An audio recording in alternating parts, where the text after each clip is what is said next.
بسم الله الرحمن الرحيم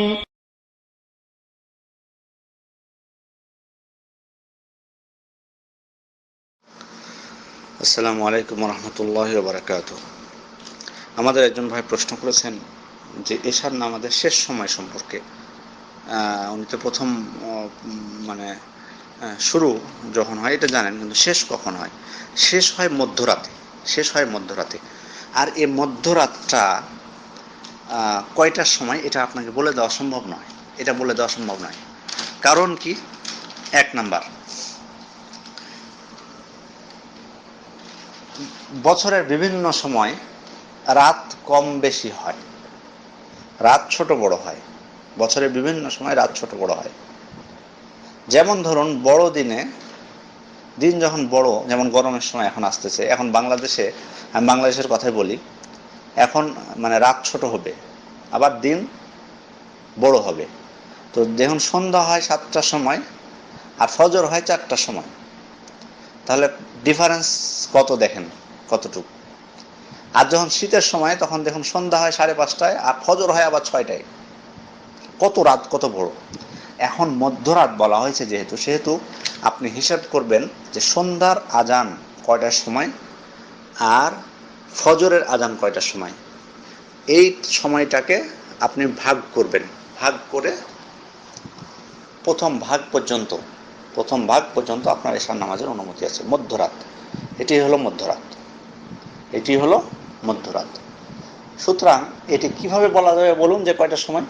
কারণ বছরের বিভিন্ন সময় পার্থক্য হতে পারে। কোনো সময় রাত 12টা হতে পারে, কোনো সময় 11:30, কোনো সময় 12টার বেশি, ঠিক নাই। আমি এটা উদাহরণস্বরূপ আপনাকে বলতেছি। কারণ যখন স্বাভাবিকভাবে সন্ধ্যার সময় 7টায় সন্ধ্যা হবে, তখন স্বাভাবিকভাবেই অন্য সময় যখন 5:30টায় সন্ধ্যা হবে, তখন মধ্যরাতের পার্থক্য অবশ্যই আছে, এখানে হবে সময়ের ক্ষেত্রে। সুতরাং আপনি যেটা হিসাব করবেন সেটা হলো সন্ধ্যা কয়টার সময় হচ্ছে এবং ফজর কয়টার সময় হচ্ছে।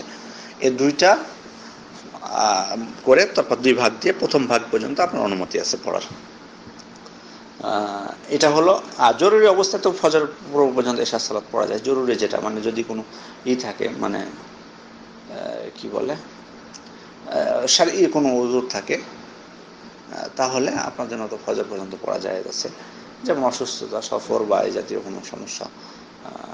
এটা আচ্ছা। আরেকটা কারণে আপনাকে সময় বলে দেওয়া যাবে না।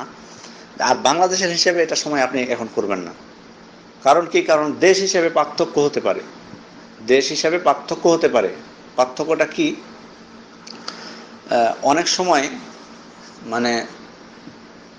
বাংলাদেশে যেমন এশারের ওয়াক্ত শুরু হয় মাগরিব থেকে, ধরুন আনুমানিক 1.5 ঘন্টা পরে। এখন যদি আমরা ধরি 1.5 ঘন্টা পরে শুরু হয়, কিন্তু অন্য দেশে যে 1.5 ঘন্টা পরে শুরু হবে তা কিন্তু নয়, তা কিন্তু নাও হতে পারে, বরং বেশি পরে শুরু হতে পারে। যেমনকি আমরা কিছুদিন আগে ইঙ্গিত দিয়েছি আপনাদেরকে, বিষয় ইঙ্গিত দিয়েছি, কিছু কিছু দেশে বেশি হয়, 4-5 ঘন্টা পরেও এশার রক্ত শুরু হয়। মাগরিব থেকে এশারের রক্তের দূরত্ব হলো প্রায় 4 ঘন্টা। সুতরাং আপনি কোথায় আছেন আমি জানি না, বাংলাদেশের হিসাবে কিন্তু চললে তো হবে না, কিন্তু তখন আপনাকে বাইরে যখন থাকবেন। সুতরাং প্রত্যেকটা দেশে আপনি যেখানে আছেন, আপনি হিসাব করবেন মাগরিবের সময়, মাগরিবের সন্ধ্যা কয়টার সময় হচ্ছে আর ফজরের সময় কখন। এটাকে 2 ভাগ করে প্রথম ভাগ পর্যন্ত আপনার পড়ার অনুমতি আছে। কারণ বাংলাদেশে হয়তো এশারের রক্ত শুরু যখন হয় তখন থেকে শেষ হওয়া পর্যন্ত আপনি 5 ঘন্টা সময় পেতে পারেন, উদাহরণস্বরূপ বলছি। 5 ঘন্টা হয়তো সময় পেতে পারেন, বা 3 ঘন্টা হয়তো সময় পেতে পারেন। এশার রক্ত শুরু হওয়ার পর থেকে মধ্যরাত পর্যন্ত 3 ঘন্টা সময় হয়তো পেতে পারেন। আবার অন্য দেশে হয়তো তেমনটি নাও হতে পারে, মাত্র হয়তো 2 ঘন্টার সময় পেতে পারে বা 1 ঘন্টা পেতে পারে মধ্যরাত হওয়া পর্যন্ত, কারণ এশার রক্ত তাদের দেরিতে শুরু হয়ে যায়। তো যাই হোক, আশা করি বিষয়টি বুঝতে পেরেছেন।